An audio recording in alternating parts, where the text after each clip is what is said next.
لحظه خداحافظی به سینه هم فشردمه،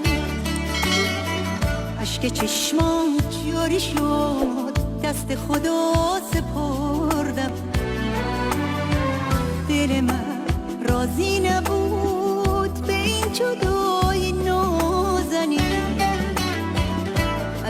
جلم خودم تقصیدم و جلم خیلی خوشگله تقصیدم.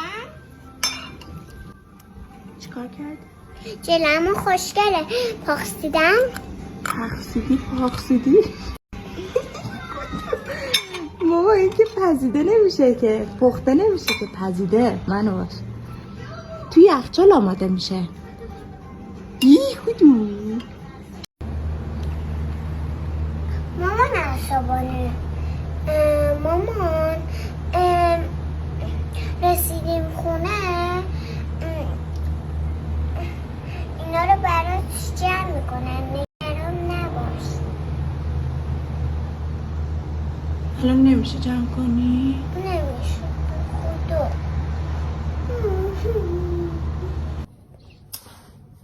من گفتم که کسایی که وسایلشون رو زمین میریزن جمع نمیکنن یا آشغال میریزن رو زمین جمع نمیکنن بهشون میگن چی؟ آدمای بی‌نمز. بی‌نمز.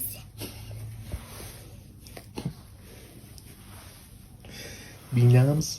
آره. منو نگاه کن. بله.